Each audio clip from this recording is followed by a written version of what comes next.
শুধু 27 রাত্রির কদর রাত্রি খোঁজা মানে ওই রাতের পূজা করা, এইটা চলবে না। ওই যে আপনি মনে করেছেন বছরে 2টা রাত জাগলেই হয়, একটা হলো শবে বরাতের রাত আর একটা হলো শবে কদরের রাত।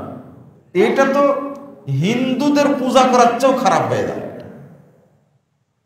শরীয়ত কি আনুষ্ঠানিকতা না, শরীয়ত ইবাদত পূর্ণ। তাই ইবাদত করবেন কোন জায়গায় গিয়ে? সেটা মাজারে গিয়ে। আস্তাগফিরুল্লাহ, আস্তাগফিরুল্লাহ। অধিকাংশ মানুষ 27 রাত্রি জাগতে যায় পীরের দরগায়, মাজারে, যেটা দলিল দ্বারা প্রমাণিত না। আল্লাহ যেন আমাদের হেফাজত করেন, আমিন। আল্লাহ রাব্বুল আলামিন বলছেন, ইন্না আনজালনাহু ফি লাইলাতিল কদর, আমরা কোরআনকে নাজিল করেছি কদরের রাত্রিতে। এই রাত্রির ফজিলত কত একটু খেয়াল করেন। এই রাত্রিতে আল্লাহ কোরআন নাজিল করেছেন। 2 নম্বর হলো লাইলাতুল মুবারাকা।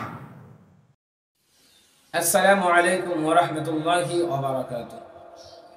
প্রিয় সৌদি, আপনারা দেখেন স্ক্রিনে আমার এই পাশে একজন তথাকথিত আহলে হাদিস ভাই মুহসিন সাহেব, উনি 27 তারিখে লাইলাতুল কদর, 27 তারিখে লাইলাতুল কদর যেটা মানুষের ইবাদত হিসেবে গণ্য করে, এটা হিন্দুদের পূজার চোখা, হিন্দুদের পূজার সাথে প্রকাশ দিয়েছে। আল্লাহর নবী বিশ্বনবী বলেন, বাশশির ওয়ালা তুনাফির, ইয়াসসির ওয়ালা তুআসসির, তোমরা দিনের ব্যাপারে সুসংবাদ দাও, ঘৃণা চড়াইও, দিনটাকে সহজ করো, কঠিন করিও। আল্লাহ তাআলা সূরা বাকারাতে বলেন 143 নম্বর আয়াত,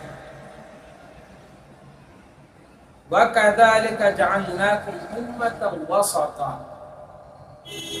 এমনই ভাবে আমি তোমাদেরকে মধ্যম পর্যায়ের উম্মত বানাইলাম। সুবহানাল্লাহ। মধ্যম পর্যায়ের উম্মত মানে না গোরামি, মানে না বাড়াবাড়ি না ছাড়াছাড়ি। ইসলামের মাঝে বাড়াবাড়িও নাই, ছাড়াছাড়িও নাই।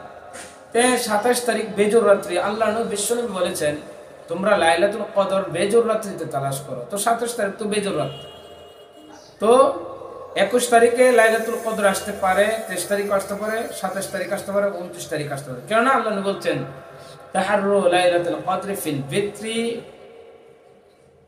মিনাল আশরিল আওয়াখির মিনার রমাদান, রমজানের শেষ দশকের প্রত্যেকটা বেজর রাত্রি তোমরা লাইলাতুল কদর তালাশ করো। তো সাধারণ মুসলমান দেখা যায় 27 তারিখে একটু বেশি হয়, এই কারণে 27 তারিখ তো বেজর রাত্রি নাকি, 21 তারিখ লাইলাতুল কদর আসতে পারে, 23 তারিখ আসতে পারে, 27 তারিখও আসতে পারে। তো 27 তারিখ বেজর রাত্রি, এই দৃষ্টিতে লাইলাতুল কদর তালাশ করার জন্য মুসলমানরা মসজিদে ভিড় করে। আর এই ভাই দেখেন এটারে হিন্দুদের পূজার সাথে তার দিয়েছেন, নাউযুবিল্লাহ। আল্লাহ নবী বিশ্ব নিষেধ করছেন দিনের ব্যাপারে ঘৃণা চড়ায় না। একটা সময় ছিল তারা বাড়াবাড়ি করতো, এফরাত করতো, তাফরিদ করতো, মানে বাড়াবাড়ি একবার সারাসারি, এ ধর্ম বাতিল। আর আমরা মুসলিম মধ্যম পর্যায়ের উম্মত, মধ্যম পর্যায়ের উম্মত হিসেবে আল্লাহ তাআলা আমাদেরকে বানিয়েছেন। আমরা বাড়াবাড়ি করতে পারবো না, সারাসারি করতে পারবো না। অতএব ইসলামের ব্যাপারে সুসংবাদ দেন, ঘৃণা চড়ায়েন না, সহজ করেন, কঠিন করিয়েন না।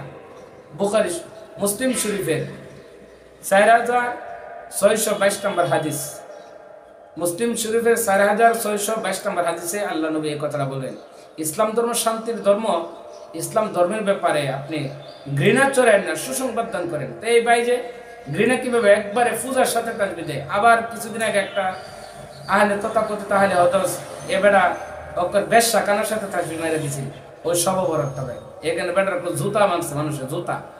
শববরাতের ফজিলত নাই? শববরাত অবশ্যই ফজিলত আছে।